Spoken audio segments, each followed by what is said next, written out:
¿Cuál es aquel poder que puede dominarlo todo sin ser gobernado a su vez? El poder político ha sido suplantado por el poder económico. ¿Cuáles son los indicadores de salud de la sociedad? Es justamente la falta de reproducción. No es simplemente un factor económico, es como una especie de suicidio a cámara lenta. ¿Cómo saber a lo que estamos llamados? Que hemos vivido siglos de una vida simbólica profundísima, donde los hombres estaban insertados y la vivían como si fuera natural esta vida. Pero no era natural, era vida de la gracia, era vida redimida, porque los símbolos que la impregnaban, todo era simbólico, todo remitía a otra cosa, todo resonaba de algún modo. Y cuando el mundo moderno quiso apartar el cristianismo, se encontró con la vida sin ninguna resonancia. Se encontraron con el desierto simbólico. ¿Y qué hace el hombre cuando se encuentra con esto?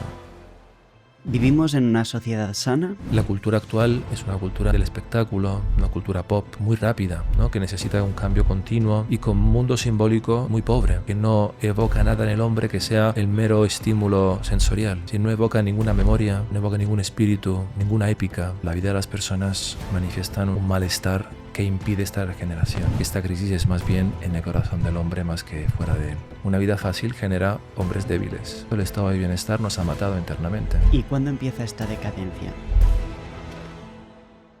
A la de 3. Stefano Abate, ¿vivimos en una sociedad sana o estamos en decadencia?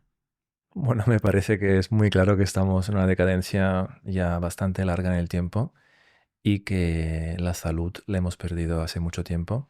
Sin embargo, como siempre digo, hay motivos de esperanza a pesar de la enfermedad que nos atañe. ¿Cuáles son los indicadores de salud de la sociedad? O sea, Bueno, en general, el primer factor, quizás el más importante, es el tema de la reproducción. Es decir, una sociedad sana es una sociedad que quiere perpetuarse en el tiempo y quiere seguir con sus hijos, con los abuelos, una mesa larga y jocosa. Sin embargo, hoy creo uno de los indicadores más claros de enfermedad y de malestar es justamente la falta de reproducción. No es simplemente un factor económico, es un factor vital y simbólico de nuestras vidas que están agotadas. No podemos dar lo que no tenemos y por esto la reproducción se acaba. Es como una especie de suicidio a cámara lenta, diría. ¿y cuándo empieza esta decadencia? O sea, ¿tú crees que lo que nos está ocurriendo ya ha ocurrido en otras fases de la historia? Si es así, ¿cómo salimos? Y eso, hoy en día, ¿cómo ha empezado esta A decadencia? ver, ¿Cuándo empieza? momentos de crisis ha habido muchos en la Ujú. historia, ¿no? Ha habido muchas guerras, matanzas, invasiones, conquistas, hambrunas, ha habido de todo en este mundo. Sin embargo, ha habido una regeneración posterior al hecho apocalíptico que pudo pasar, ¿no? Por ejemplo, un invasor que te invade o quizás una hambruna prolongada en el tiempo. Siempre ha habido la fuerza necesaria para la regeneración social, ¿no?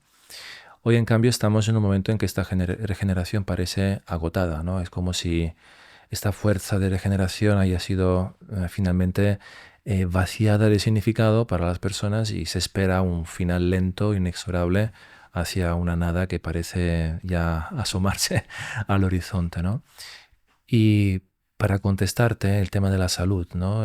Yo creo que lo que vemos hoy es algo que nunca se ha visto, por una razón muy sencilla, que la razón de nuestra crisis no es un hecho catastrófico, sino más bien parece ser que la catástrofe es interna. Lo que antes era externo, que podía ser, como decían, una guerra, una conquista, un hecho catastrófico, hoy la catástrofe se ha introyectado. Y por esto la vida de las personas manifiestan un malestar que impide esta regeneración, sin que esto fuera de nosotros haya quizás elementos de grave crisis, ¿no? Más allá de si el dólar sube o baja, más allá de esto parece ser que la crisis está más bien interna que externa. Con esto no quiero decir que no hay momentos y elementos para ver que hay esta crisis externa también, ¿no? La guerra en Ucrania y momentos de dificultad, pero realmente lo que se nota hoy es que esta crisis es más bien en el corazón del hombre más que fuera de él. Antes de la famosa crisis del 2008 aquí en España, se produjo como una burbuja, ¿no? Entonces, ¿ha ocurrido algo similar? ¿Alguna, no sé si burbuja espiritual o interior o algo así? Pero mira, hay una cuestión, ¿no? Que Ujú. quizás los indicadores de riqueza de nuestras sociedades nunca han sido tan altos, ¿no? Nunca hemos tenido una capacidad de crecimiento, una capacidad de expansión económica, de estado social, en sentido de jubilaciones, supermercados llenos, falta de guerra por muchos años. Y sin embargo, a pesar de esto, el estado de bienestar nos ha matado internamente. Es decir, el hombre cuando no consigue vivir una vida con la dificultad, y con la necesidad de superarse, es como se va anquilosando sus fuerzas, se va como regrediendo a un estado embrionario de vida, donde parece que la vida es fácil y no lo es. Y el hombre sin pruebas, el hombre que parece ser que ha podido poner fuera de sí todo lo que es su esperanza, porque todo está finalmente bien arreglado, es el hombre que está a punto de morir. De hecho, pocas veces creo se puede ver en la historia un estado de bienestar así y a la vez un estado de malestar tan grande. Es decir, el bienestar que ha sido un logro de nuestra sociedad, desde el punto de vista técnico, social, de muchos factores económicos, sin embargo, ha quitado esa fuerza del hombre para poderse regenerar. Es como si ha vivido para ese estado de bienestar. Y entonces toda su vida giraba alrededor de lo material, de la consecución de ciertos placeres, de ciertos estándares de vida, y al final lo que ha conseguido es matar la vida. Esto es muy curioso, ¿no? El hombre cuando quiere vivir la vida buena, quiere vivir una vida que le satisfaga, que sea una vida feliz, como dice Aristóteles, necesita también una vida difícil. Una vida fácil genera hombres débiles, y esto es lo que ha ocurrido en este tiempo.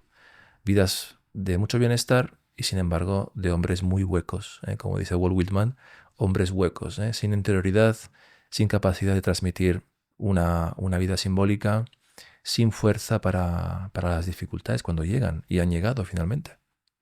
Hombres débiles hacen tiempos difíciles. Hombres débiles hacen tiempos difíciles. Está muy bien dicho esto, porque al final, cuando no hay capacidad de superación, la dificultad te arrastra y te aplasta. Y lo que nos ha pasado un poco en Europa, en el mundo occidental, ¿no? Tiempos muy fáciles, hombres débiles, han generado tiempos muy difíciles. Lo que estamos viendo ahora es esto. Tiempos difíciles porque no conseguimos entender qué nos pasa, dónde sale este malestar, de dónde viene, y sin embargo es muy difuso. Y fíjate, esto que ha pasado con la pandemia dice mucho de lo que es el estado de salud de nuestra sociedad, ¿no? Una sociedad que ha abrazado el confinamiento con entusiasmo es una sociedad que está mal internamente y no lo sabía. Y por esto cuando vino el confinamiento y estaban todos en casa y todo el mundo estaba finalmente como separándose del mundo que estaba viviendo, cortaba sus fiestas, su trabajo, cortaba sus salidas nocturnas y diurnas, de repente vino un alivio en sus vidas. Es como si la vida que estaban viviendo era una vida insoportable, solo que no lo sabían. Han parado y lo han visto. Y por esto el confinamiento al principio se ha visto como, qué bien, un poco de vacación de este mundo que está tan rápido y tan enloquecido. Y yo recuerdo que cuando veía este alivio de las personas en el confinamiento, veía el manifiesto de una sociedad que por cuanto valorizaba y ensalzaba sus valores de libertad, sin embargo, internamente no sabía porque no lo podía ver todavía, pero sí que lo pudo manifestar conscientemente de que esta vida no valía la pena ser vivida. Era mejor quedarse en casa. Y hay algunos filósofos, ¿no?, que han dicho que no vale la pena vivir esta vida. O sea, todo el tema del nihilismo se puede atar con esto. Bueno, en parte sí, ¿no? O sea, cuando hablamos de nihilismo, este fantasma, ¿no? Que está a la puerta. El nihilismo es vivir la vida de los hombres huecos, ¿no? Es entender que la nada vale más que el ser y que entonces no hay ninguna razón para quedarse un segundo más con vida y que, sin embargo, seguimos viviendo por un mero instinto de supervivencia, a pesar que el significado de las vidas esté totalmente acabado. Filósofos hay muchos que han hablado de esto, ¿no? Yo te diría que a mí me gusta mucho la distinción que hace Agamben, ¿no? Sobre Aristóteles cuando habla de lo que significa la nuda vida, ¿eh? Lo que significa el zoe, le llama, o lo que significa la buena vida, que es el bios, ¿eh? Y los hombres necesitan dejar de lado la vida zoológica, la vida animal, la vida violenta, para poder disfrutar la buena vida. Y de algún modo el nihilismo actual, al ver que no hay buena vida, que no existe buena vida, es imposible la amistad, los hijos, el trabajo, la diversión, la vida interna, interior, es una vida que no es buena, entonces se queda con la vida zoológica. Y esta vida zoológica es una vida violenta, es una vida que todo el tiempo nos pone delante una realidad que es muy escandalosa para el ser humano, en el sentido de que para asumir esta violencia hace falta ser violento también. Lo que pasa es que esta violencia de algún modo se introyecta y al no poder ser restituida al mundo exterior, que también es violento, se dirige hacia uno mismo. Y aquí se explican muchos malestares no psicológicos de nuestra sociedad de una violencia contra uno mismo. Al no poder encontrar un culpable fuera de mí de esta violencia, o si lo encontrara debería empezar a matar y a romperme la vida pegándome con los otros, de algún modo esta violencia se gira la pistola hacia uno mismo. En lugar de disparar fuera, que sería un ambiente violento, es esto, como el faro este, sin embargo esta pistola se dirige hacia uno mismo y se daña a uno mismo. Y este daño que se realiza a uno mismo, esta forma de violencia aceptada y que constituye vidas del hombre actual, es una violencia que es contra la buena vida. Por esto no es posible vivir violentamente y a la vez tener una vida interior profunda, o una vida de amistad con otros, o una vida fecunda con otros. Es imposible. La violencia requiere aniquilación. La violencia requiere continuamente un enemigo al cual luchar.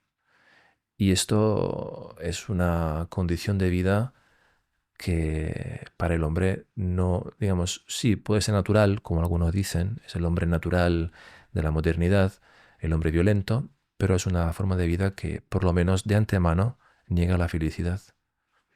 ¿Y qué más signos de malestar ves en la sociedad hoy en día? Bueno, el malestar yo lo veo esencialmente en las tres grandes formas que tiene el hombre para construirse y para tener su identidad, ¿eh? Que son tres cosas que son muy sencillas y a la vez muy profundas. El primero es el tema de la cultura actual. La cultura es un eje importantísimo de vida. El hombre entra en una cultura, entra en un mundo, socializa con esta cultura, y esta cultura empapa su forma de vida. Es imposible pensar como algunos piensan hoy, que se puede recusar la cultura de forma inmediata, ¿no? Como esto de la ideología woke o estos de ahora, ¿no? Que piensan que de algún modo puedo separarme como si esto no me atañe. La cultura es algo que no vemos y sin embargo actúa sobre nosotros y con el cual comulgamos, queramos o no, o por lo menos reaccionamos si no la queremos. Sin embargo, esta cultura hoy es muy fragmentada, es decir, es una cultura que ha roto la transmisión de la misma. Es una cultura que necesita autorreproducirse continuamente, quedando para el olvido lo que ha sido nuestra cultura. Y esto es muy difícil para el hombre, reconstruirse continuamente. De hecho, la vida de los hombres actuales muchas veces son fragmentadas porque justamente esta cultura que ellos acogen no puede dirigir su vida a un tiempo más amplio que 6 meses, un año, 2 años. Y los hombres van saltando como de yo en yo, de diferentes yoes en su vida, y cuando miran para atrás no ven ninguna unidad de vida. Lo que ven son distintos yoes que en el tiempo han ido cambiando. Y esta experiencia de fragmentación, de olvido, experiencia de distancia con la realidad que uno fue en el pasado, es una vivencia muy poco humana, muy poco humana, ¿eh? La cultura actual es una cultura del espectáculo, una cultura pop, una cultura también muy rápida, ¿no? Que necesita un cambio continuo y con un mundo simbólico también muy pobre. Es decir, que no evoca nada en el hombre que sea el mero estímulo sensorial. Si no evoca ninguna memoria, no evoca ningún espíritu, ninguna épica. Es una cultura muy baja, muy degradada, diríamos, ¿no? Y eso se refleja luego en la música, se refleja en el arte, se refleja en el lenguaje, se refleja en el contenido que se consuma, entre comillas, ¿no? No es igual una cultura visual que una cultura escrita. Esto hoy se ve como si fuera algo muy normal, pero no lo es.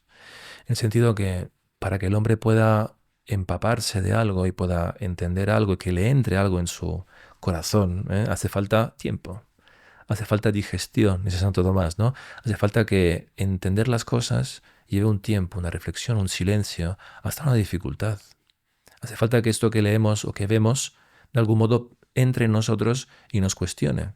Y sin embargo, el tiempo de vida tan acelerado impide este tiempo de silencio y de reflexión. Por eso la cultura es un eje importantísimo que está muy quebrado en el mundo actual. Otro punto para mí fundamental es el tema del trabajo. O sea, el trabajo es un eje importantísimo de identidad. Todos nosotros cuando pensamos en quién somos, pensamos en qué trabajamos, qué hacemos para ser lo que somos.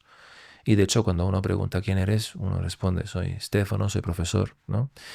Porque el ser profesor de algún modo define quién soy, pero no porque sea algo estructurado, sino porque es lo que yo hago en mi vida. Es lo que mi día a día para ganarme mi pan es lo que realizo cuando me levanto por la mañana. Y el tema del trabajo es un tema muy importante y que hoy está muy degradado. No solo por la explotación laboral, por los salarios tan ínfimos, por un trabajo que cada vez más es un trabajo meramente de homo faber, de hombre que realiza acciones sin que esto resuene en su vida. Acciones externas, pero que él actúa como si fuera un instrumento de producción, simplemente. Antes el trabajo era más bien un trabajo familiar, un trabajo que se pasaba de padres a hijos, un trabajo que vertebraba la vida del hombre, donde el salario no era la parte fundamental del trabajo. Es decir, el salario era lo que se podía vivir, más bien, ¿no? Más que el salario. Y entonces hoy un trabajo que simplemente es hora, producción, salario, es un trabajo que requiere que nuestras vidas se entreguen 8 o 10 horas a otra persona, a otro sistema, para que podamos sobrevivir. Pero ese trabajo en mi vida no dice nada. Es un trabajo que es como va en la superficie de mi vida, es una sesión diaria de tiempo, pero que en mi vida no tiene ninguna resonancia, ninguna evocación espiritual, ningún tipo de memoria, ningún tipo de vida simbólica. Es simplemente producción. Claro, y esto el hombre no lo puede vivir de forma tan fácil. El trabajo cuando se convierte en esto pasa factura. Nunca mejor dicho, tiene un salario que es un quiebre interno. El hombre que no se realiza por el trabajo, que no tiene un trabajo que siente que es un trabajo que aporta algo al bien común, a la sociedad, a los demás, sino un mero trabajo de producción.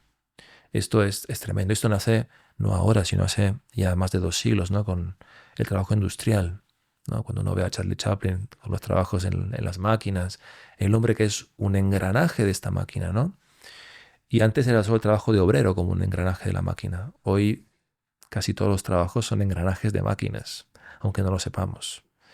Y esto pasa factura en nuestras vidas. Y por último, te diría el tema de la vida interior, vida espiritual, y que tiene como palabra que hoy asusta mucho, que es la religión. Es decir, la religión es lo que une, ¿no? El hombre con una realidad trascendente, una realidad superior. Es un deber la religión en el hombre, porque el hombre es religioso aunque no quisiera serlo. El hombre que se dice a sí mismo que es ateo, que es un hombre que vive al margen del hecho religioso, ¿no? Sin embargo, sigue reproduciendo en su vida factores religiosos continuamente, no se da cuenta. Esto lo explica muy bien Mircea Eliade, que estudió tribus en todo el mundo para ver el patrón del hombre religioso, ¿no? El hombre que vive lo sagrado. Y el hombre posmoderno, el hombre que estamos describiendo, el hombre desarraigado de este malestar psíquico vital, es un hombre que abandona la religión formal, en sentido de pertenencia y de prácticas religiosas, pero es un hombre que sigue reproduciendo en su día a día liturgias religiosas sin darse cuenta, pero lo hace a través de contenidos, por ejemplo, de fútbol, ¿eh? Lo hace a través de elecciones cada 5 años, liturgias democráticas populares de voto, lo realiza a través de un culto hacia algo, que puede ser su trabajo, el dinero, el cuerpo. Es decir, el hombre está hecho para adorar. Y si no adora a Dios, adorará a otra cosa, a los bienes de este mundo, a la vanidad, al dinero, ¿cuántos, no? Es decir, el hombre no religioso, el hombre emancipado de la religión, sigue viviendo en modo religioso. no se da cuenta. La disciplina de los regímenes, ¿no?, alimentarios son regímenes que los católicos hacen en Cuaresma, ¿no? Pero son disciplinas que se aplican a un hombre de modo religioso para el culto de un cuerpo, por ejemplo, ¿eh? Y estas vivencias degradadas de vida religiosa, de algún modo, endiosan bienes terrenales. Si el hombre, dije antes, no adora a Dios, adorará a cualquier otra cosa. Y esto pasa cada día. Y al final, cuando le decimos Dios, en este caso, estamos diciendo el bien último de tu vida. ¿A quién adoras? ¿Cuál es tu Dios en este momento, no? Dirás que no es Dios, pero otra cosa será. Puede ser que sea la cuenta bancaria, que sea esta vivienda que te gustaría comprar, puede ser tu novio, tu novia, tu esposo, también tus hijos pueden ser tu Dios, ¿eh? Más aún hoy, donde los hijos cada vez más, me parece, son como puestos en el escaparate para el público, para que se vea una especie de nueva realización ulterior al éxito laboral o el éxito popular, ¿no? O sea, los hijos cada vez más se usan como elemento de éxito, más que como una filiación natural, ¿no? Entonces, la religión hoy está mucho más presente de lo que pensamos, aunque no se ve y no se realiza por un acto religioso, ¿no?, o litúrgico. Y Estefano, antes de preguntarte sobre si tú siempre pensaste así y, y sobre quiénes son estas personas que han convertido esta sociedad en la sociedad que tenemos pues hoy en día, de hombres desarraigados, etcétera. El otro día estaba hablando con un amigo y este me decía que de alguna manera la sociedad de hoy en día quizá es una sociedad de nómadas que no van hacia ningún sitio y tendríamos que pasar de nómadas a peregrinos en cuanto pues al Camino de Santiago, tratar de ir a Santiago, ¿no? Que la vida sea un Camino de Santiago y no pues un descampado de nómadas donde vamos de un lugar al otro pero sin un rumbo fijo. Me gusta que uses la imagen de peregrinos. Pues Que es el canal de YouTube que estará en la descripción. Que es tu correcto, canal. nuestro canal de Peregrinos en Distopía, ¿no? La distopía, justamente lo que tú has descrito, es una distopía donde los hombres son nómadas, ¿no? Y que no encuentran dónde descansar en esta distopía. Y el peregrino, en cambio, es el que hace un viaje, tiene un destino. Y este viaje ciertamente no es un viaje fácil, ¿eh? Pensar en todos los viajes literarios que ha habido, ¿no? Siempre el héroe emprende un viaje, Ulises, es un viaje, es como si fuera la metáfora de la vida, Dante.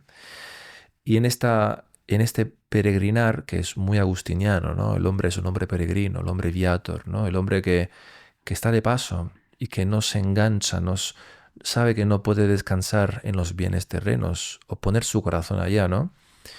Necesita lugares donde descansar. También la posada es un lugar muy de viaje, ¿no?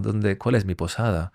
Y si queremos un poco hacer esta traslación simbólica de posada a arraigo, ¿dónde podemos descansar? O sea, ¿dónde podemos poner cierto descanso en nuestras vidas y consolarnos de semejante aceleración, distopía y mundo simbólico tan degradado? ¿Dónde podemos descansar?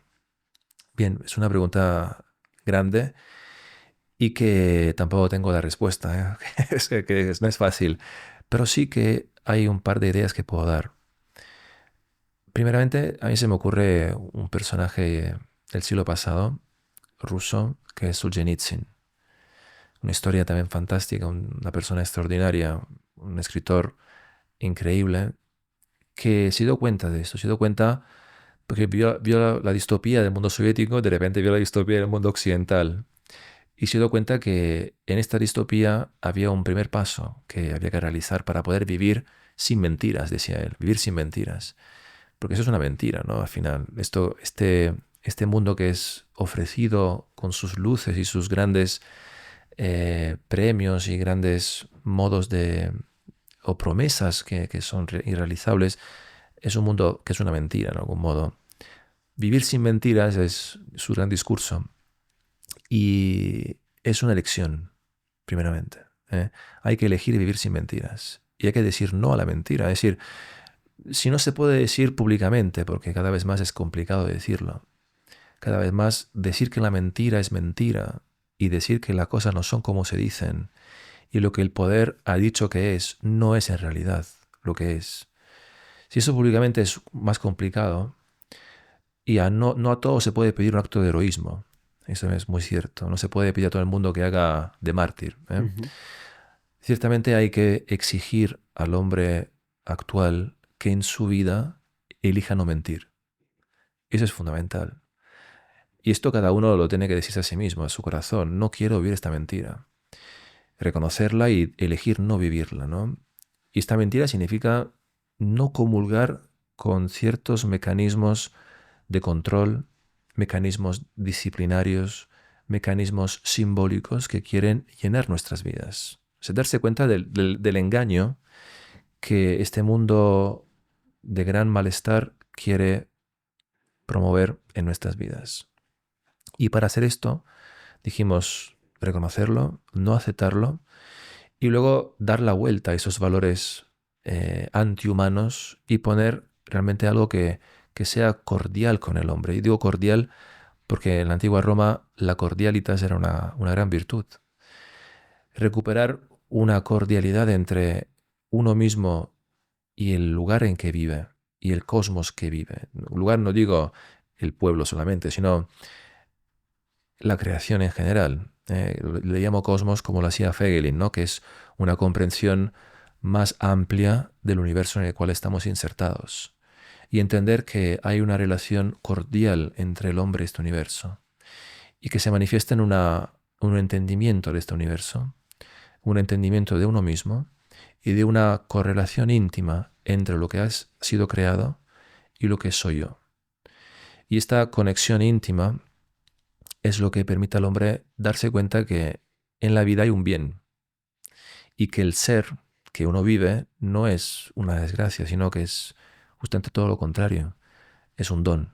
Y ahí la segunda cosa, vivir una vida de gratuidad, o sea, tener espacios en lo posible, porque sabemos que el mundo es complicado, pero sí que hay que lograr mantener espacios de gratuidad con las personas, con uno mismo, es decir, cultivar relaciones y vidas donde el objetivo del dinero, del éxito, no sean contempladas en la ecuación, que sean gratuidades verdaderas.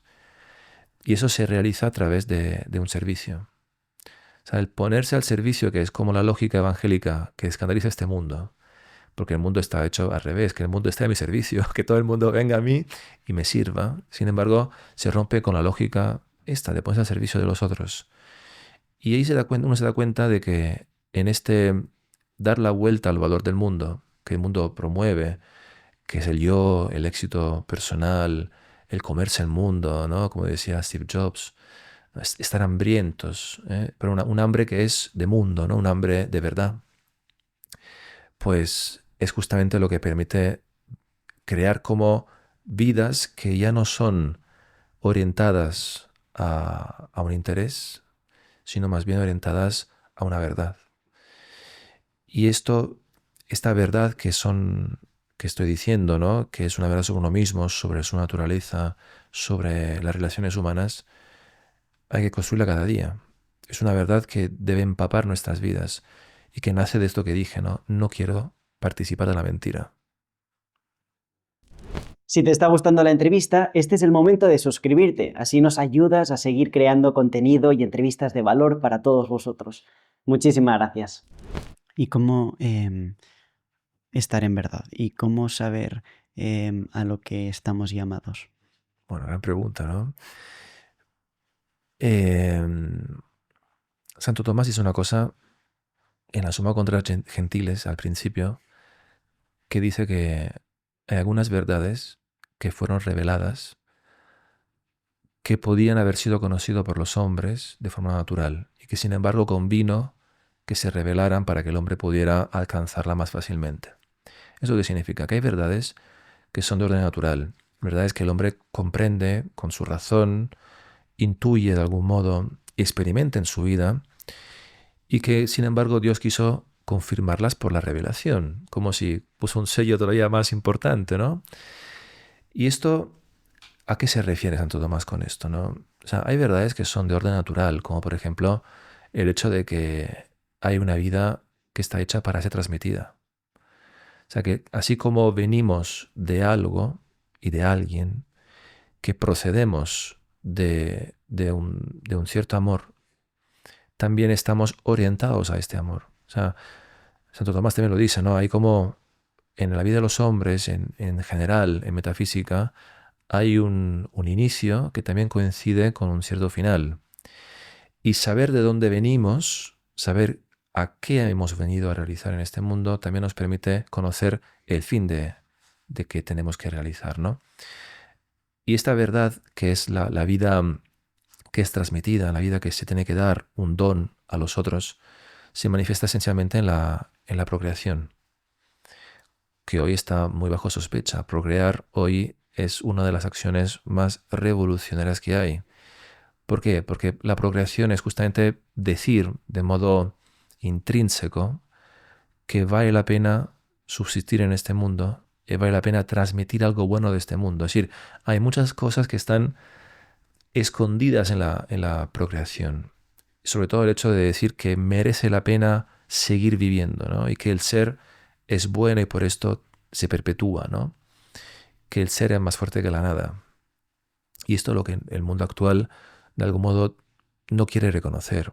Quisiera regocijarse en un nihilismo que dice que todo está mal y que la nada es más fuerte, que Mordor ha ganado, ¿no? De algún modo.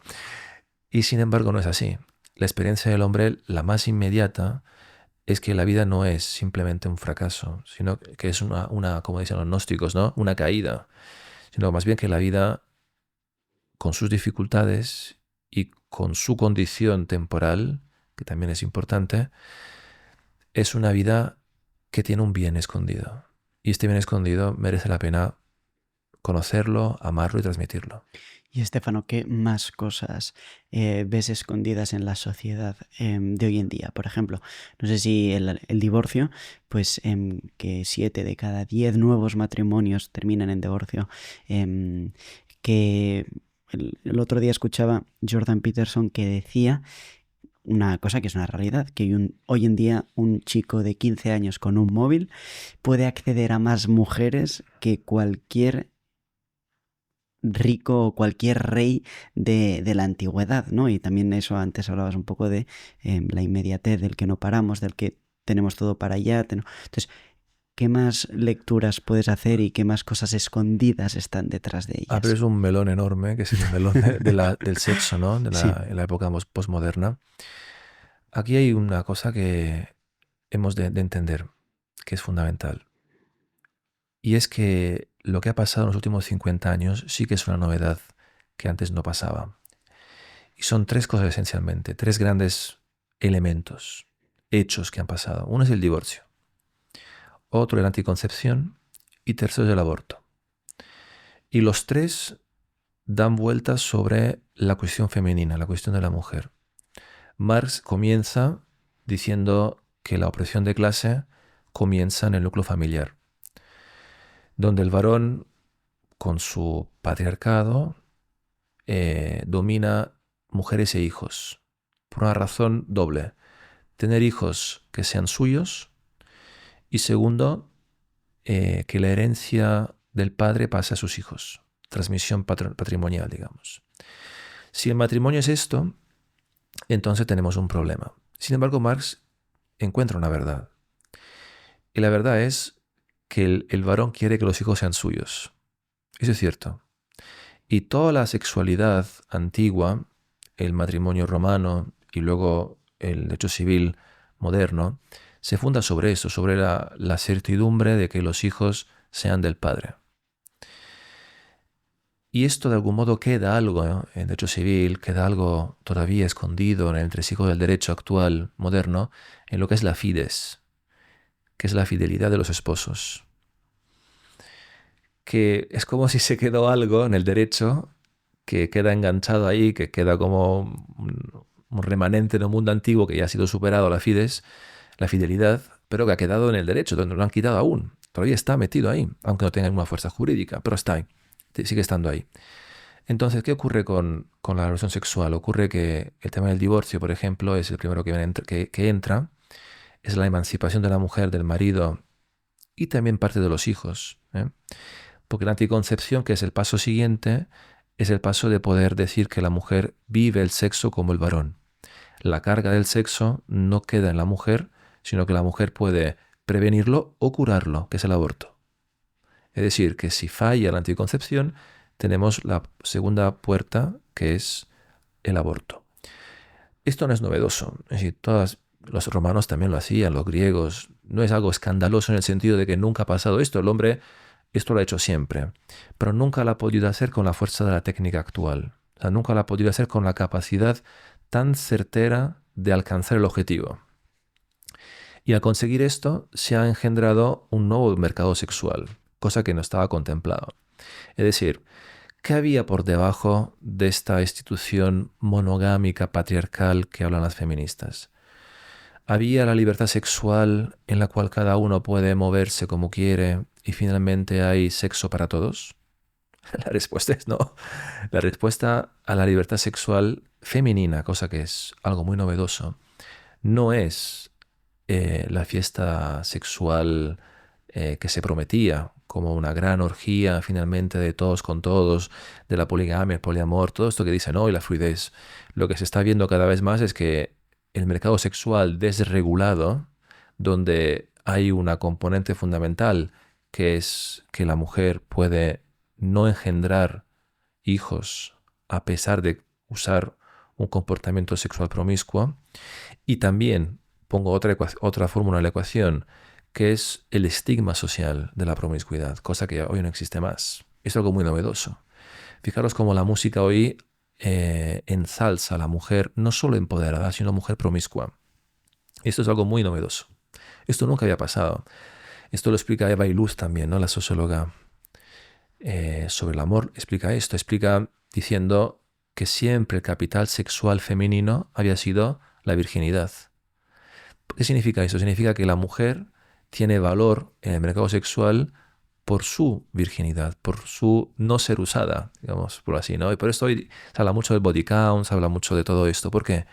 Porque de algún modo ha venido a la luz una realidad que estaba oculta, que es que la mujer no siente más vergüenza, como era antes, en compartir su vida sexual promiscua con los demás.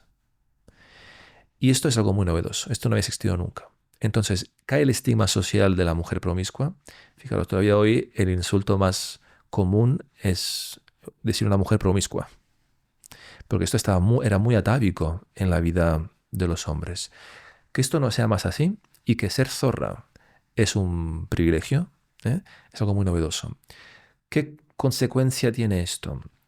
La consecuencia de esto no es, como dije antes, la fiesta sexual para todos. La consecuencia es un orden sexual fundado en la biología. Un orden sexual fundado en la violencia del orden natural, en el cual, como los animales, solamente se reproducen y se aparejan los mejores. Es decir, debajo de aquella capa monogámica patriarcal que se suele decir, porque patriarcado es orden monogámico, yo creo, es sinónimo de esto. Debajo de este orden monogámico no había la libertad sexual. Lo que había era un filtro, algo que nos separaba culturalmente de la violencia del orden natural biológico, en el cual los hombres viven como zoe, como dijimos antes, como animales. Y esta zoología del hombre había sido, digamos, filtrada por una sutil bisagra o sutil membrana que es justamente el orden cultural del amor que conocemos todos, con toda su simbología. Desde el velo blanco de la mujer de la esposa en la iglesia, al cortejo del varón, a las pruebas de amor, a los regalos de amor, a las pruebas de valentía, todo esto que siempre ha habido entre los hombres, el cortejo humano, ¿no? Y entonces, ¿qué ocurre? Se rompe, se dinamita el orden monogámico, cambia la posición femenina en la sociedad porque consigue emanciparse de su cuerpo biológico y del estigma social, y tenemos entonces un orden violento biológico, donde, digamos, el modo masculino y femenino de aparejamiento viene a la luz. ¿Y qué viene a la luz? Es como los animales. Los hombres quieren aparejarse con el mayor número de mujeres, sin contar con quién, más o menos, ¿eh? Y las mujeres quieren seleccionar al mejor varón. Estas dos fórmulas hacen que hoy tengamos un problema de desequilibrio en el mercado sexual. Y Tinder es un elemento en ese sentido muy, muy explicativo, que aunque no comparta datos de cómo funciona el algoritmo, sí que hay elementos que hacen ver, ¿no? Que la regla 80-20, la regla férrea de Mosca-Pareto, 80% digamos, de los hombres no tienen mercado sexual, el 20% sí. Y esto creo que es bastante más. No es 80-20, sino estamos quizás en 90-10, 95-5. Es decir, solo los mejores varones tienen acceso al sexo porque son seleccionados por las mujeres como los mejores varones. Eso es el punto. Es un problema social. En Oriente esto ya es un problema muy grande, en el sentido de que a eso se le añade una pirámide demográfica descompensada, donde hay más varones que mujeres. El bien escaso en economía es siempre el que más valor tiene. Una cultura todavía tradicional en ciertas formas en lo que es el ámbito sexual, y los hombres pagan a mujeres para salir simplemente a buscar, a tomar un té. Si las familias rentabilizan su bien escaso, que son las hijas, y cobran a varones para poder salir juntos. Pero sin nada, así, a tomar un té, con el hermano y el padre que quizás les sigue y los mira. Y eso es así. Y esto poco a poco vendrá a Occidente. En China ya hay un nombre para esta gente, ¿no? Son las ramas secas. O sea, los varones que no van a poder tener mujer en su vida. Y eso es tremendo. Y cómo em, podrías hablar un poco de si la sociedad de hoy en día está un poco aborregada, y luego también si cómo son los esclavos modernos, y si la sociedad líquida de Bauman se refiere un poco a todo esto de lo que hemos estado hablando ahora. A ver, el aborregamiento yo le llamaría gregarismo. O sea, lo que se ha visto mucho es que los hombres le gusta, digamos, son seres bastante gregarios cuando hay fuerzas culturales dominantes. Y las mujeres en ese sentido son más inclines, ¿no?, a este gregarismo. No simplemente por naturaleza, por adaptación natural, ¿eh? Y entonces lo que vemos que antes el tema del control de la población, que era un tema que siempre interesaba al poder moderno, tenía dos grandes objetivos. Uno era el control de los cuerpos y el control de las mentes. O sea, el poder moderno siempre ha querido esto. El poder en general ha querido esto. Lo que pasa es que no ha podido, porque no era fácil controlar la mente. O sea, el cuerpo, está la cárcel, está la fuerza, están las esposas, pero el cuerpo se puede dominar fácilmente, la tortura, ¿eh? Pero la mente, ¿cómo se domina? Solamente en el siglo XX, XIX-XX, comenzamos a ver, ¿no?, autores que comienzan a pensar sobre ese asunto, ¿no? Y cómo también el espacio es un modo de doblegar voluntades, ¿no?, y de hacer entender cosas a las personas. La arquitectura moderna, la arquitectura totalitaria, muchas veces hace recurso de la arquitectura para poder manifestar esta grandeza que aplasta al individuo, ¿no? Entonces, el control de la mente ha sido más bien obra de los últimos 100 años, podríamos decir. A partir de Gramsci se entiende que Europa, el mundo occidental, no es una toma de poder con la fuerza. La fuerza es algo posterior, y que más bien el mundo occidental se funda sobre unos entresijos culturales donde hay relaciones de poder, y que deben conquistarse de modo sistemático, con guerras de posición y guerras de espera, de conquista, perdón, ¿no? Dice Gramsci. La ocupación de lugares culturales fundamentales permitirá que se pueda diseminar un mensaje que queramos nosotros para que la gente vaya consumiendo este mensaje cultural. O sea, la revolución verdadera comienza con la revolución cultural. La revolución ilustrada es una revolución que pretende ser cultural, pero no llega a entrar en las mentes, ¿no? Hay grandes partes poblacionales que quedan inmunes de la revolución cultural hasta el siglo pasado. Mundo rural, por ejemplo, ¿no? Ha vivido todavía un mundo muy antiguo, hasta en valores y en símbolos, ya muy avanzado del siglo XX. O sea, la gran revolución comienza con la revolución cultural y tiene su momento culmen actualmente con la revolución tecnológica. Es decir, la capacidad de penetrar la mente de una persona preveyendo su comportamiento. O sea, estimulando de forma muy escondida, muy poco visible, lo que debe ser el comportamiento de esta persona. O sea, esto se había entendido anteriormente a nivel teórico, yo pienso en Kant, esto lo había entendido, ¿no?, con el periodo categórico. Es un modo de que algo obre en ti sin que tú te des cuenta y que no sea tu libertad, sino que eres tú que te adhieres, te amoldas a una realidad exterior. Pero para que esto ocurra hace falta que tú no quieras, de algún modo ocurra en ti este dominio, este control. Y este control ocurre en ti en el momento en el cual tú ya estás en un nivel prereflexivo, prevoluntario, en el cual los estímulos te entran sin que tú puedes decir que no. Esto es el móvil, es la pantalla, son los algoritmos, son los big data, es decir, la capacidad de previsión y también modificación del comportamiento antes de que tú puedas oponer resistencia. Y esta definición es, yo creo, la definición de poder moderno. Es un poder, como dice Hobbes, que no admite resistencia. ¿Qué significa esto? Que impide que nadie pueda levantarse. Porque es un poder tan grande, dice Hobbes, que nadie puede resistirle. Claro, cuando uno ve un poder tan grande, no piensa voy a poder combatir con él. Baja las armas, se adecúa y sigue el grey, el borreguismo que tú decías, ¿no?, el gregarismo. El gregarismo nace de esta forma de que estamos en un contexto cultural donde parece ser que es tan fuerte el vendaval, es tan fuerte la marea, que no podemos resistirnos a esto. Más bien vale pues sumarnos a ella y no es ser el único que es la oveja negra que dice que no. ¿Y quiénes quieren controlar nuestros cuerpos y mentes? Mira, esto es la definición que da Oakeshott de poder. Es decir, el poder siempre tuvo este objetivo, controlar cuerpos y mentes.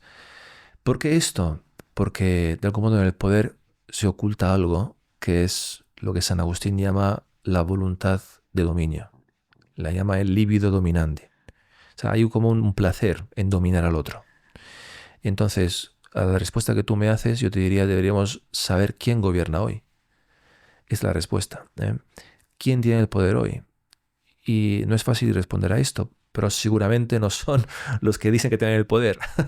O peor aún, ¿quién dice que se va a empoderar? O sea, ¿quién se va a empoderar no tiene el poder? Si alguien debe empoderarte, no tienes el poder. Eres un instrumento del poder a lo sumo, pero no tienes el poder. Entonces, ¿el poder quién es hoy? Yo en esto he pensado un poco, ¿no?, sobre esto. Tampoco es gran reflexión, pero me parece ser que hemos de hacer una pregunta previa, que es la siguiente. ¿Cuál es aquel poder que puede disponer de todo sin ser dispuesto? Que puede dominarlo todo, que puede gobernarlo todo sin ser gobernado a su vez. Es decir, que de algún modo puede regular sin ser regulado.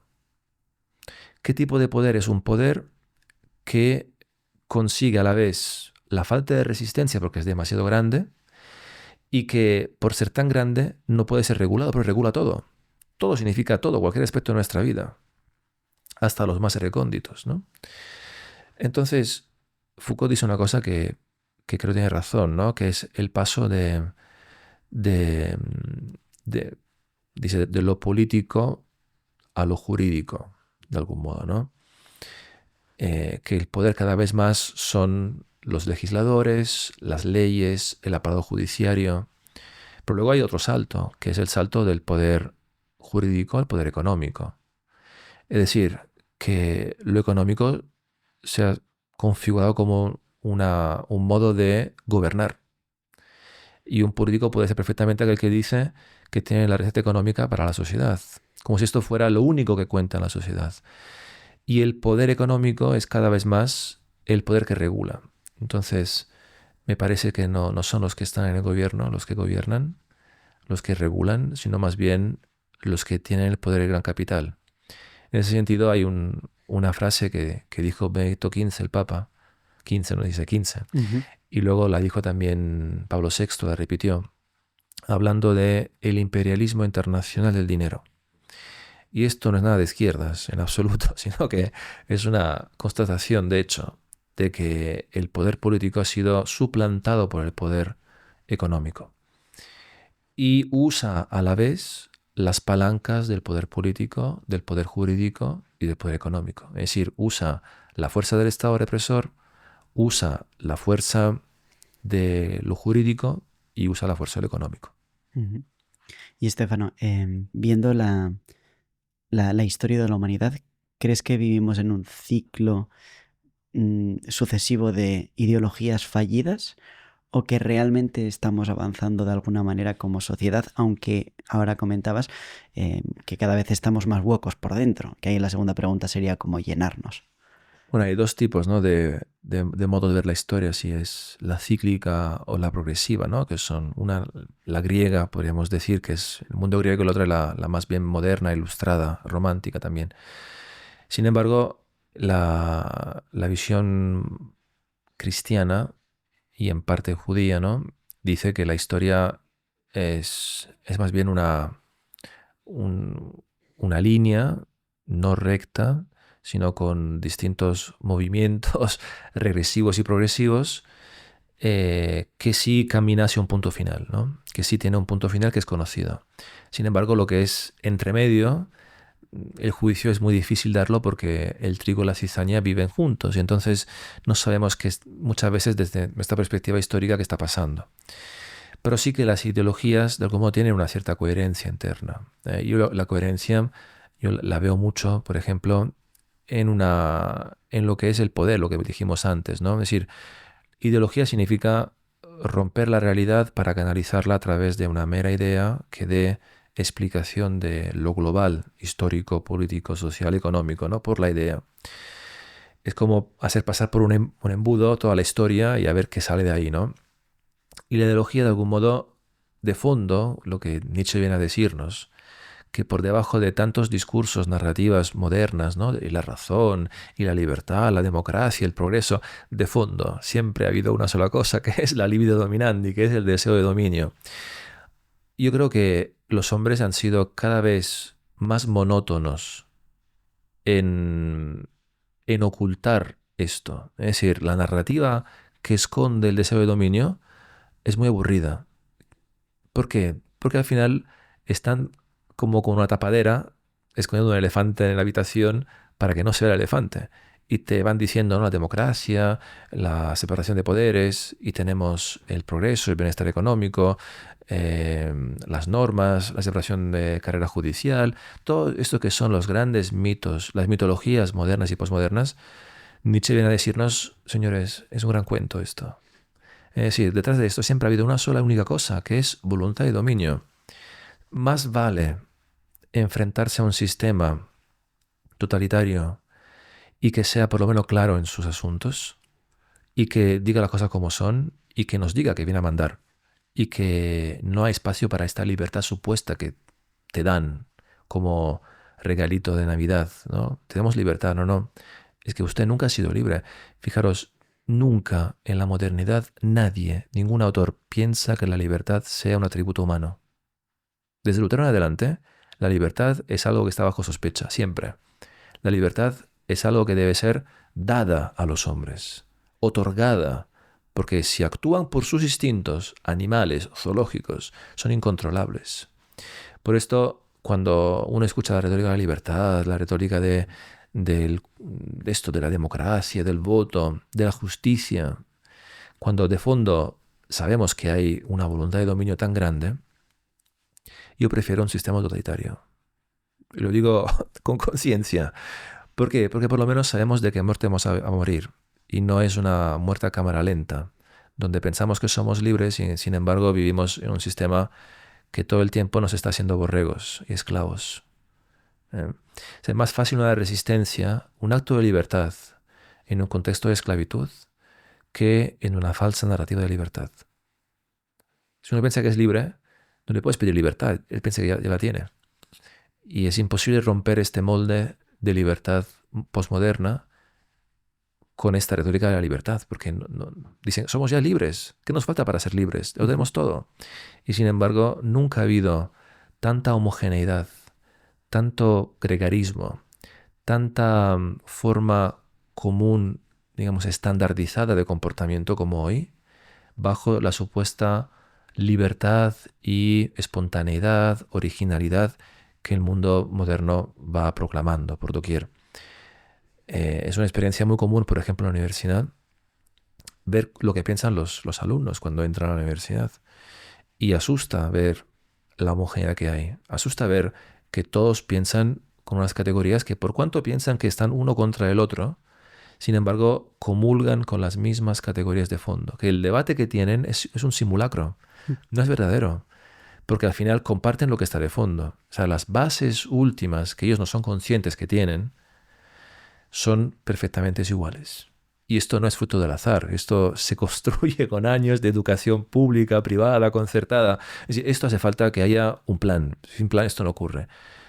Pensar que ocurra un orden, eso es un orden de homogeneidad, sin que haya una fuerza ordenadora, es una falacia.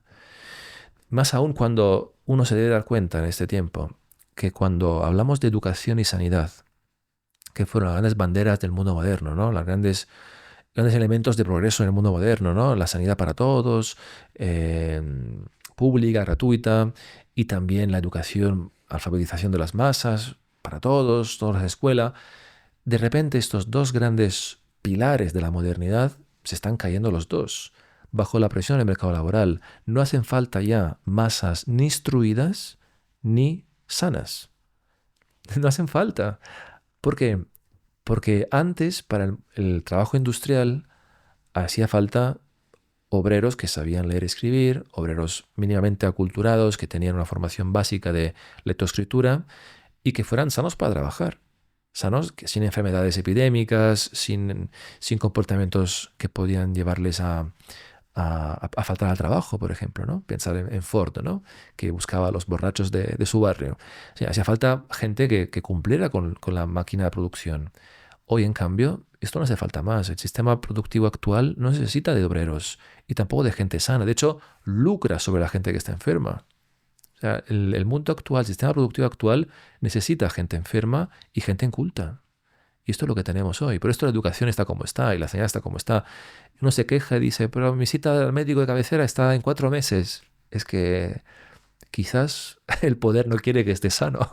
Hazte una pregunta, ¿no? Y luego veremos el informe PISA. La gente no sabe escribir, no sabe leer. Ayer escuchaba a un profesor que decía, nuestros alumnos son los mejores que leen y escriben. ¿Y los demás? No saben leer y escribir. Y lo vemos en los exámenes, no saben escribir. Tienen una incapacidad de lectoescritura brutal, de comprensión del texto. Pero esto se produce casualmente. Es muy ingenuo pensar esto. Y, Estefano, ¿cómo llenar ese humano hueco del que has hablado antes y cómo ser libres de verdad? O sea, cómo ser de esa resistencia, de ese régimen autoritario, pero en una democracia. Bueno, aquí la tentación que uno puede tener es dar una solución intimista, ¿no? Me voy, acabo con todo, me voy al bosque y que me busquen ahí cuando acaben con esto, ¿no? Claro, esto es una tentación y es legítima. Es decir, yo quiero mucho a Rodríguez, que es un amigo, aunque él no dice esto, pero sí que hay esta idea de salir, ¿no? De salir de este entorno cultural y de no aceptar ciertos patrones bueno, al final llegan por doquier, ¿no? Sí que estoy de acuerdo en que tenemos que poner una distancia con la cultura actual. ¿Y qué significa esto? Significa, por ejemplo, el tema tecnológico, disciplinarnos. Y lo hacemos en un canal de YouTube que parece un contrasentido, ¿no? Pero hay que saber que hay que meter una distancia con el móvil, con las notificaciones, con la vida digital, con los vídeos, los shorts. Hay que meter un límite con esto. y cada uno sabrá dónde ponerlo, ¿no? Y también vivir separado, ¿no? Del móvil de algún modo, tener una distancia, tener momentos de silencio. ¿No? Dice, no sé si Pascal lo decía, ¿no? El problema del hombre es que no puede estar solo una hora en su habitación, ¿no? Y claro, yo hoy pienso en muchas generaciones más jóvenes, yo en la mía, ¿no? Tiene una complicación enorme para el silencio, para estar solos, para quitarse, uno quita el móvil 20 minutos y ya está con la FOMO, ¿no? Con la idea de me falta, ¿no? Me está faltando algo. Entonces, intentar hacer esto y el tiempo, que no siente como algo ascético, ¿no? Voluntarista, de romper, no, es que hay que llenar estos momentos con momentos mejores. O sea, nosotros nos vemos por el bien. Lo que nos mueve a la acción es el bien que encontramos en algo, ¿no? Y si encontramos el bien que nos puede hacer quitando estas vidas digitales que llevamos metidos ahí viendo shorts y vídeos y todo esto, ¿qué se puede hacer, no? ¿Qué actividades se pueden hacer? Bueno, cada uno ahí tiene su personalidad, pero hay un elemento que para mí es fundamental, que es la vida interior. La vida interior que brota del silencio, que brota de este momento de estar solo y de reflexionar. El hombre, fíjate, no puede apagar su voz interior. Hay un verbum menti se llama, ¿no? Hay una voz, no, más que voz, una palabra mental. Y este es el discurso del alma consigo misma, dice San Agustín, ¿no? Es el discurso con uno mismo. Y muchos buscan, fíjate, una fórmula para silenciar esta voz, que es toda la parte oriental. O sea, todo el mundo oriental, esta voz la quiere aniquilar, que es para ellos la liberación. ¿Liberación de qué? Del mundo. Pero el mundo para mí es, cuando estoy solo, esta voz que me sigue hablando. Y no es porque uno tenga un trastorno de la personalidad, sino porque esta voz es la conciencia, es el alma, ¿no? Que se habla a sí misma, ¿no?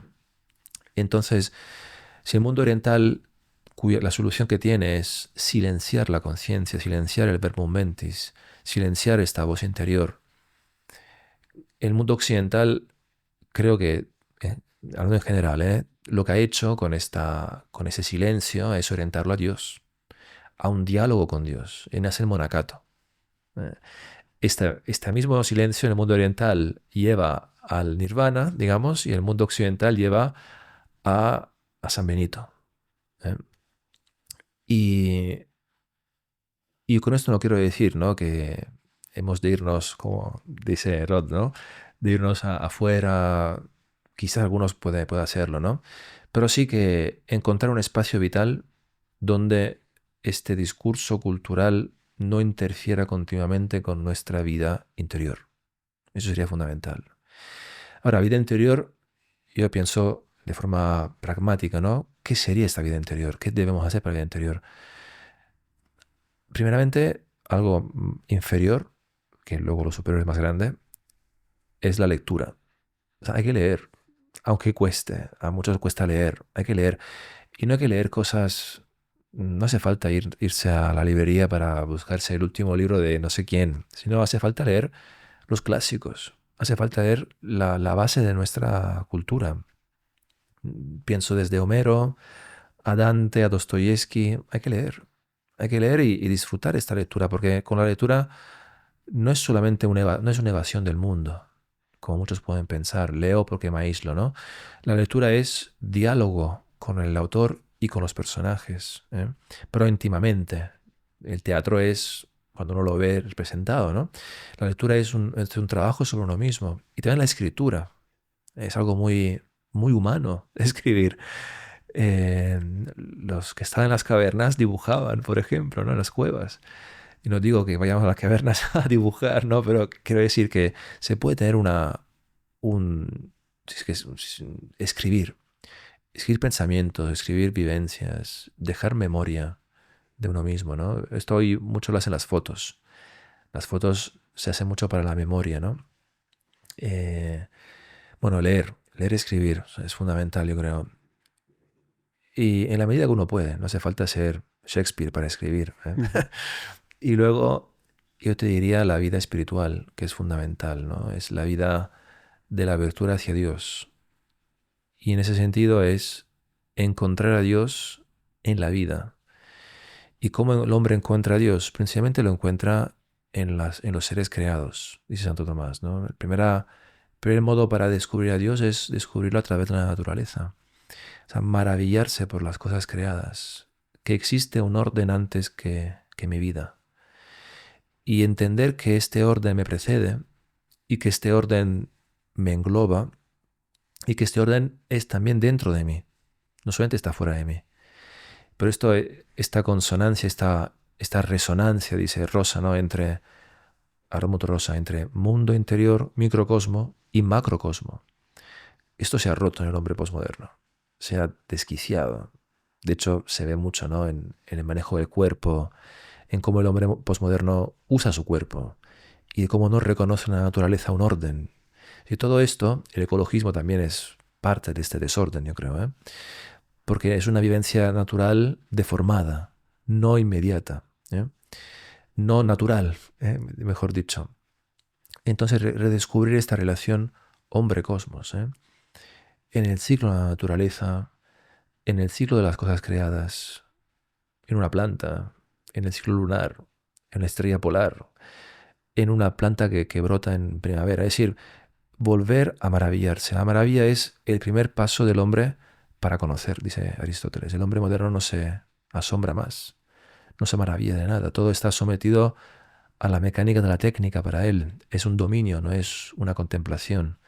Lo que estoy refiriéndome es contemplación, ¿eh? Aunque lo digo de una forma más fácil, ¿no? Pero es volver a contemplar las cosas. Y esta contemplación es un orden del cual yo participo y que este orden está dentro de mí. Y este orden dentro de mí, que los griegos llamaban logos, ¿eh? Es lo que hace descubrir que existe un creador, que existe un orden creado. Y que este orden no es un orden malvado, no es un orden que me aplasta, como piensan, por ejemplo, los existencialistas o los gnósticos, sino que es un orden que está hecho para mi bien, ¿no? Para mi uso, ¿no? Sino para que yo pueda contemplarlo y contemplándolo pueda amar este orden y amar a su creador. Y luego te diría otra cosa, ¿no? El orden de lo sagrado es un orden que vive de elementos que son ancestrales. Esto no es difícil de entender, pero sí que hemos perdido mucho simbolismo, no lo reconocemos más. Hago un ejemplo. Eso está muy metido en Mircea Eliade, este autor que a mí me encanta. Él dice que ha encontrado un patrón de elementos sagrados en toda cultura humana, cultura religiosa, entre los cuales, por ejemplo, está el árbol. El árbol como evolución del tótem, evolución del pilar que une cielo y tierra. Y el árbol también es una vida, que es reflejo de la vida de la persona. O también habla, por ejemplo, de unas palabras que son cosmogónicas, palabras que son pronunciadas desde el principio y que se repiten para sanar, para curar o para ser elementos litúrgicos, ¿no? Si los hombres siempre han repetido palabras cosmogónicas, mira, se repiten hoy. Palabras cosmogónicas son palabras que tienen como un valor simbólico fundamental, trascendental. Cada cultura hoy son las canciones, muchas esas palabras cosmogónicas, ¿no? Pero me sorprende mucho cuando Mircea Eliade hace entrever esto, ¿no? Que en el ámbito cristiano católico también existen esos elementos ancestrales que son asumidos por Cristo. Y una típica acusación del mundo pagano al cristianismo es la siguiente, cuando se le dice que el mundo pagano, el mundo cristiano ha robado elementos simbólicos del paganismo. Y esta acusación no es falsa, porque es cierto que el cristianismo ha usado elementos ancestrales que Cristo quiso asumir y los ha asumido en sentido redentor. Y por esto las palabras cosmogónicas que decía antes son las palabras de Cristo en la misa, que no pueden modificarse, no pueden ser cambiadas. Y son palabras que pronuncia el verbo divino, el logos divino. Y las pronuncia un hombre, pero cuando las pronuncia es como si fuera aquel logos que las pronuncia. Es decir, que el cristianismo en ese sentido tiene una fuerza simbólica enorme. A mí me encantó cuando Armut Rosa dice sobre la resonancia, que este elemento de revocación de mi mundo, el mundo exterior, comprender, ¿no?, que hay algo más en las cosas que las meras cosas, que las cosas están hechas para entenderlas, contemplarlas y amarlas, resonarte internamente, también hechos de la vida, que te resuenen. Encuentras una persona, un viejo amigo, resuena algo. Pues dice, el catolicismo, dice, es la religión donde hay más elemento simbólico de resonancia. Que toda la vida católica parece como mágica, dice. Y en parte es verdad. O sea, la vida católica tiene elementos simbólicos muy profundos donde toda la vida no es mera vida.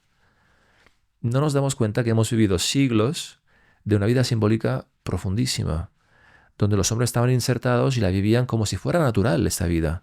Pero no era natural.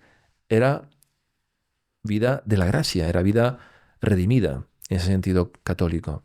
Porque los símbolos que la impregnaban, por ejemplo, los santos, ¿eh?, por ejemplo, la liturgia, los elementos agua, aceite, todo era simbólico, todo remitía a otra cosa, todo resonaba en algún modo. Y cuando el mundo moderno quiso apartar el cristianismo o el catolicismo y decir que era una mitología, era superstición, la Ilustración lo dice claramente, se encontró con la vida sin ninguna resonancia, sin ningún tipo de vocación simbólica ulterior. O sea, se encontraron con el desierto simbólico. ¿Y qué hace el hombre cuando se encuentra con esto? Pues busca símbolos de forma desesperada. Desesperada. O sea, lo busca de forma casi agónica. Los quiere, los busca. Y sin embargo encuentra poca cosa a la cual agarrarse. ¿Y qué hace con esto? Con esos pequeños símbolos que encuentra, que son minúsculos, ínfimos, ¿qué hace? Los idólatras. Los pone como ídolos. Los endiosa. Porque el hombre no puede evitar de que aquello que encuentra como bueno y verdadero, hacerlo como si fuera su Dios. No puede evitarlo, lo hace continuamente. Lo hace con el dinero, lo hace con el trabajo, lo hace con la esposa, el esposo, lo dijimos antes. Entonces, dice Admur Rosa, que es una persona, sociólogo muy laico, no es nada católico, dice, es cierto que hay algo ahí que hemos perdido, dice. Y deberíamos volver a aquello, dice. Dice, no, porque es una razón que me parece muy mal enfocada. Dice, deberíamos, si no, renunciar a nuestra libertad. Es falso, es totalmente falso esto. De hecho, nuestra libertad solamente puede ser actuada en un sentido profundo, humano, si de fondo existe esta capacidad de ver en los hechos, en las cosas, algo más que cosas.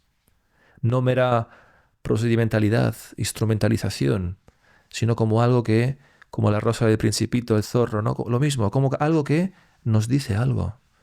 Porque si no es todo un usarse. Ese es el consumo. Cuando hablamos de consumo, no es simplemente ir a Primark y comprar. Consumo es vivir la vida como consumo. Vivir la vida como si las cosas, los hombres, las relaciones fueran algo a comprar y vender. Pero esta lógica es la lógica del poder actual, la lógica del dinero, que nos obliga, de algún modo nos impone un estilo de vida donde todo es comprable y vendible. No es verdad. Pero esto, hay algo, antes decía de la gratuidad, que es fundamental.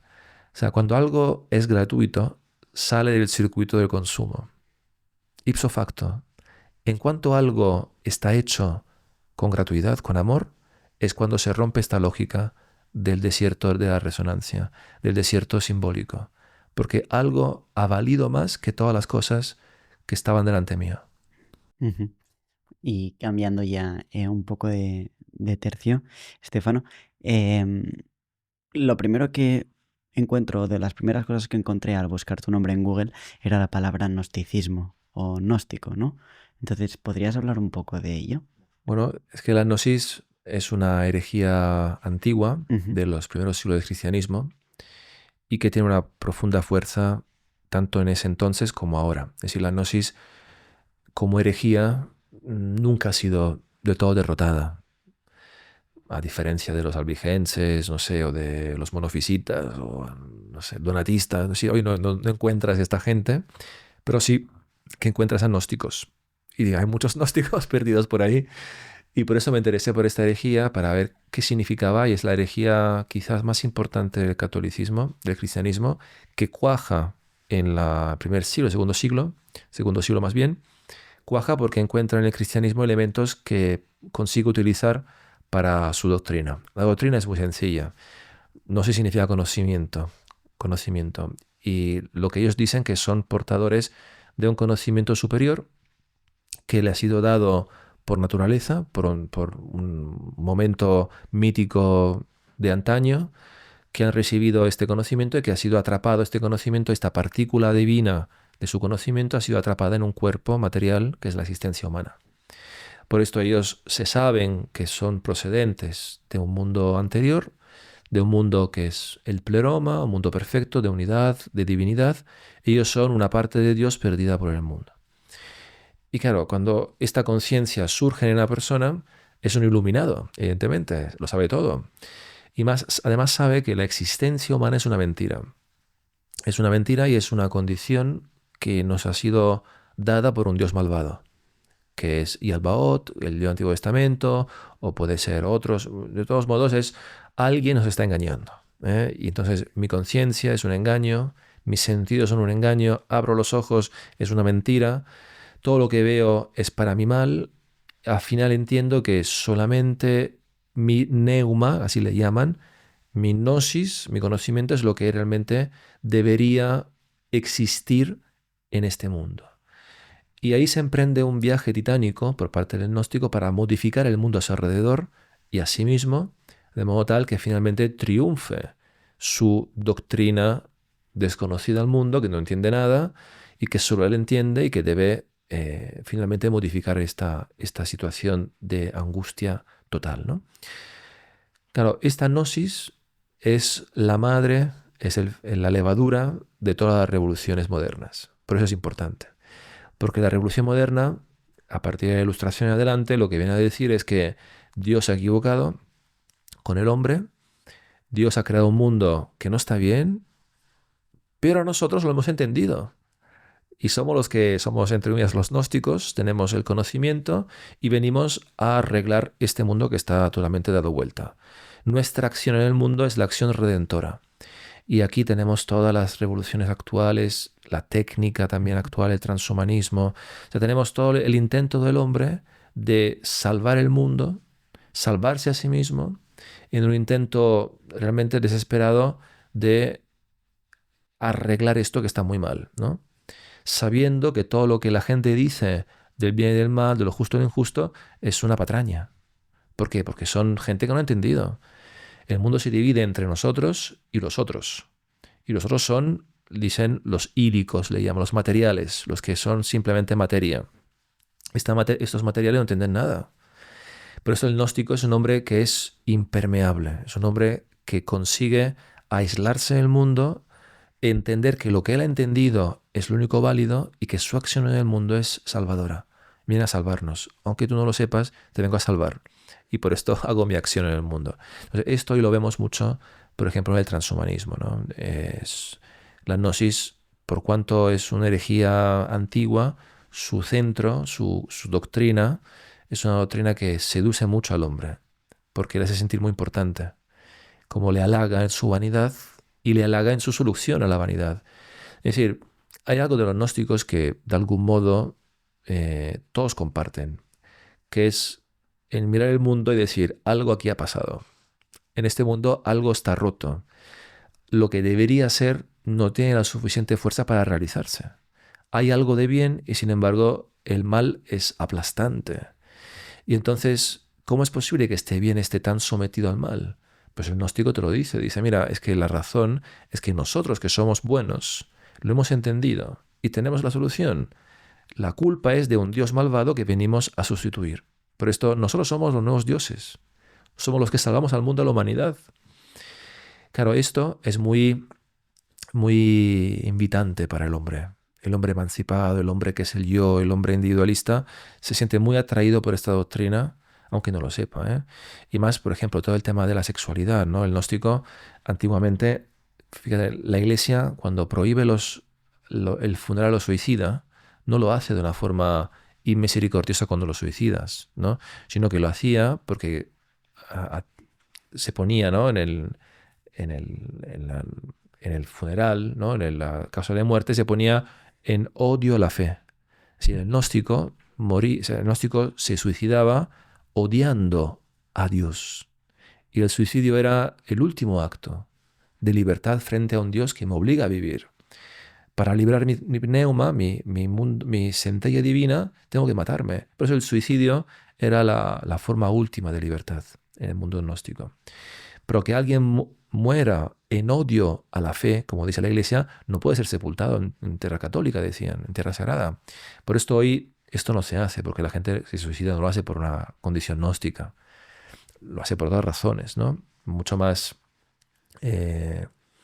digamos, de orden psicológico, psiquiátrico, de este malestar que decimos, ¿no? Entonces sí que hace funeral a estos que se suicidan, pero antiguamente el suicida coincidía mucho con el gnóstico.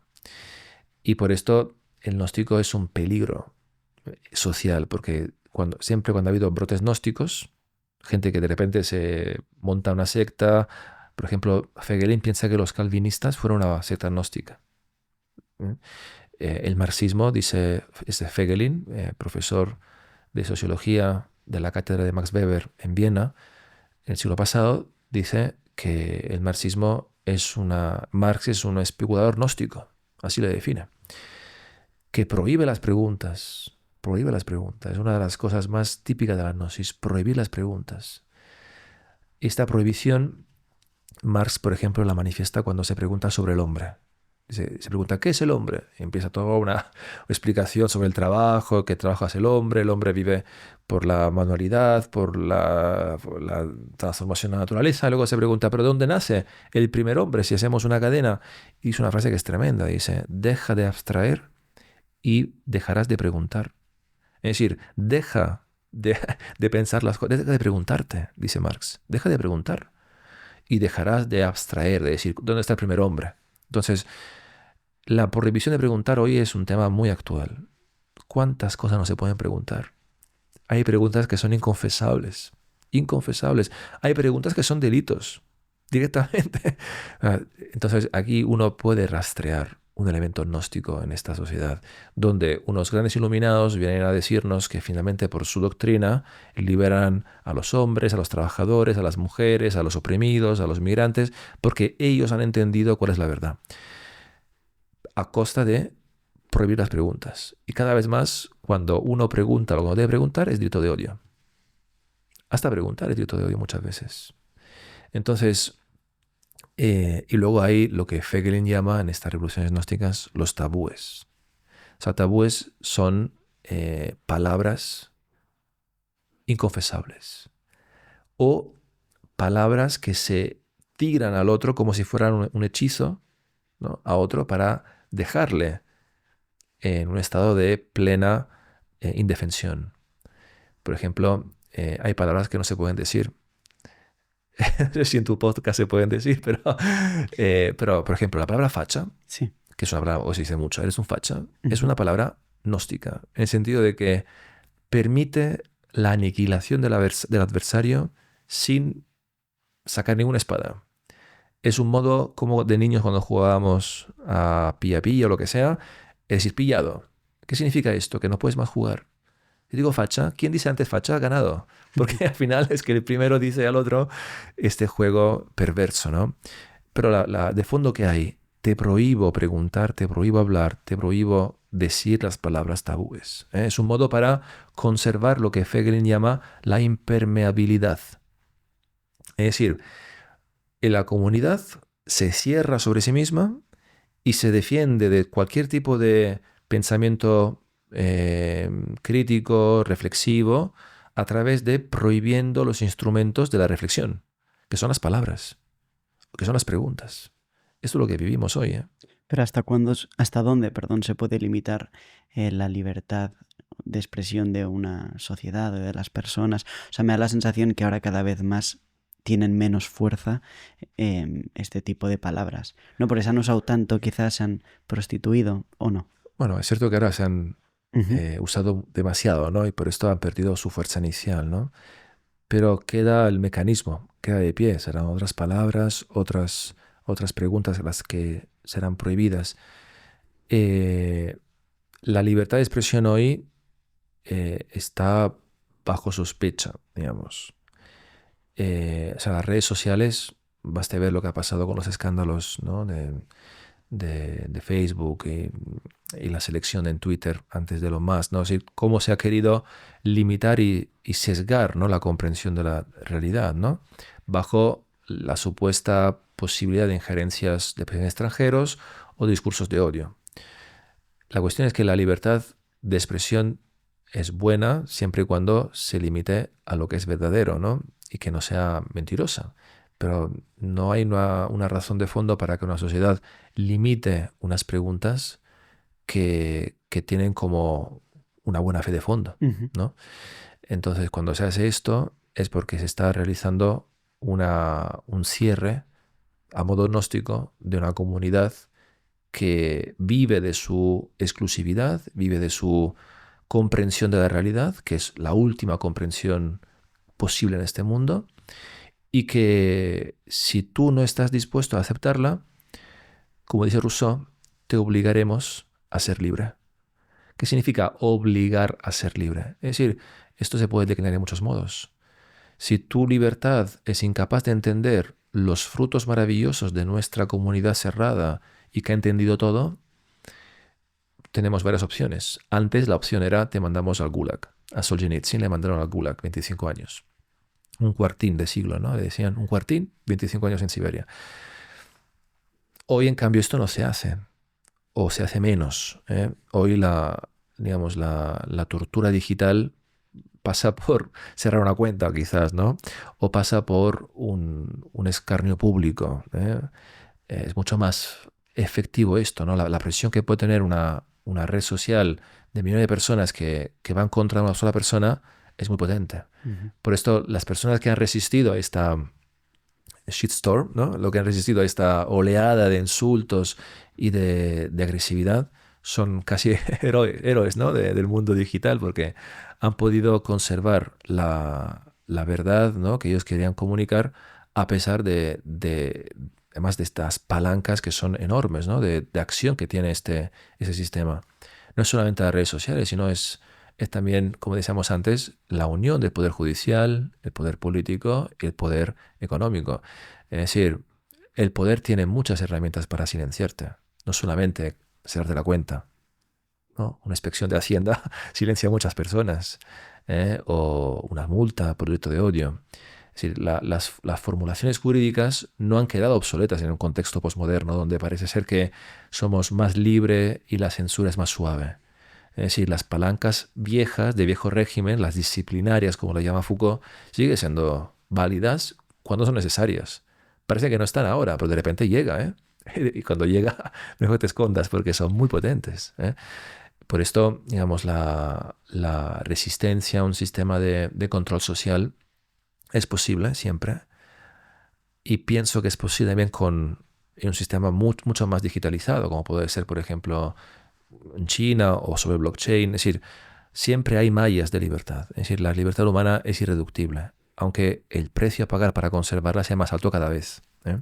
Ujú. Pero es imposible tener, y no solo por fe, sino lo digo por sentido de politólogo, ¿eh? Es imposible tener un sistema de autoritario, cerrado, que impida que la libertad humana emerja. Ujú. Pues ya para terminar, Estefano, ahora que hablabas un poco del mundo digital, si pudieras poner un mensaje en los teléfonos de todas las personas del mundo, una frase, ¿cuál sería? Yo pondría una frase de San Juan, que es, Él nos amó primero. Porque ahí está la clave de entender esta relación entre microcosmo y macrocosmo. Es decir, uno puede entender que lo que está fuera de mí es bueno y lo que está dentro de mí está en relación con esto que está fuera y es bueno también si un amor nos precede. Y no soy fruto de un azar, no soy fruto de un mecanicismo, determinismo, sino que un amor ha precedido mis pasos. Cuando Dante es interrogado por San Juan en la Caridad, le contesta las razones, cómo ha podido conocer el amor de Dios. Dante le dice varias cosas y una de estas es que lo que le hizo enamorar de Dios es el ser del mundo y el ser mío. Es decir, todo lo que es afuera de mí, lo que dijimos antes, el macrocosmos, es decir, todo lo que es a mi alrededor, el cielo estrellado, los árboles, la naturaleza, los animales, todo lo que está alrededor mío, y mi ser, es decir, contemplándome a mí mismo, viendo mi profundidad, la hondura de mi corazón, entendí que había espacio para Dios. Esto era lo que Dante le dijo. Pues sí, eso es todo, Estefano Abate. De verdad, muchísimas gracias por haber estado este A rato con vosotros, nosotros. un placer. Muchas gracias. Si te ha gustado esta entrevista, tenemos otra por aquí que te va a encantar. Muchísimas gracias. A la de tres.